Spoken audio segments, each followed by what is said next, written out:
I'm Dr. Meg Crahan, Director of the Cuba Program at the Institute of Latin American Studies at Columbia University. This program, which was established in 2009, was originally conceived precisely to increase understanding in Cuba about the realities of the United States, and in the United States about realities in Cuba. And to accomplish that, we established a program of exchange of knowledge by experts. Many of these experts are scholars, professors at universities, but it's not limited to that. About the disastrous fire in Matanzas in an oil field in August of 2022, we had two individuals. One who's worked for 37 years with oil companies internationally and who is Cuban American, and another who is Cuban and a professor in Cuba at the University of Havana. We've had musicians, most recently, both of whom are Grammy Award winners, but they are also published authors about the tremendous exchanges between Cuba and the United States throughout the 20th century and into the 21st. The majority of the people whom we have had speak have been scholars, but we have also had entrepreneurs in Cuba. We have had specialists, as I mentioned, with respect to oil, but also ballet, baseball, literature, poetry. One of our major programs was bringing Cuban experts, primarily scholars, to Columbia for semester-long stays in order to use the resources of Columbia University. For example, a Cuban agricultural economist had been stymied in terms of publishing a recent analysis of the agricultural sector in Cuba. So he spent his entire time at Columbia gathering data on not only the agricultural sector in Cuba that was not available in Cuba, but also agricultural issues worldwide. We did something slightly different in 2021 when we had, in cooperation with the U.S. Environmental Defense Fund and the American Association of Environmental Lawyers, a program on environmental cooperation between the United States and Cuba, which has survived going well before the breaking of diplomatic relations in the 1960s.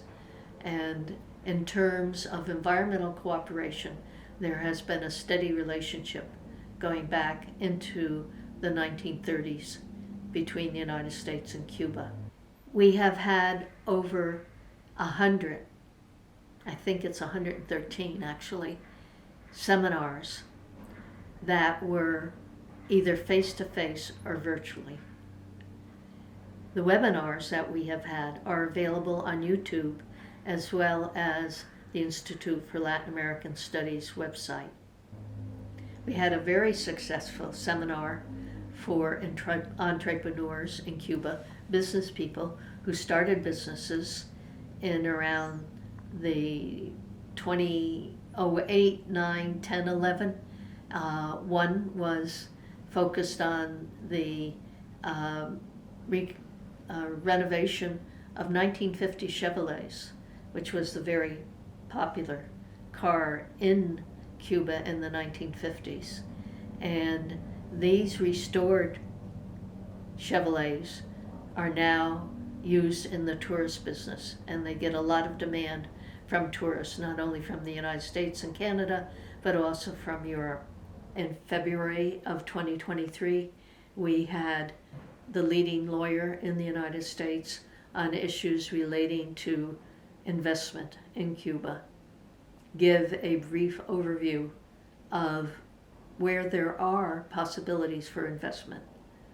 For example, in terms of biomedical research, there is a cancer center in Buffalo, New York, that is working closely with the Cuban biotech sector on a vaccine that the Cubans have developed, which is aimed at preventing or healing lung cancer. The books that we've published, 5 books on cooperation regarding the preservation of the environment and sustainability, cooperation between the US and Cuba. We also have a book, and it was our first, on US-Cuban relations, normalization and its consequences. As you may know, the United States and Cuba did not have formal diplomatic relations from the early 1960s up until the Obama administration. And we published in English and in Spanish an analysis of how this occurred. The 5 books that the Cuba Program have published in English and in Spanish are available on the Cuba Program website, which is part of the Institute of Latin American Studies website. These books are available both in Spanish and in English, and it's free to download them. And this is in large measure a result of the generosity of the principal donors to the Cuba Program at Columbia University. They include the Christopher Reynolds Foundation, the Ford Foundation, and the Open Society Foundations. In addition, there's been support from the Institute for Latin American Studies at Columbia University, as well as the Environmental Defense Fund for the conference on cooperation on the environment, as well as there's a number of volunteers who have been extraordinarily generous with their time and their money. And we thank them all for their assistance.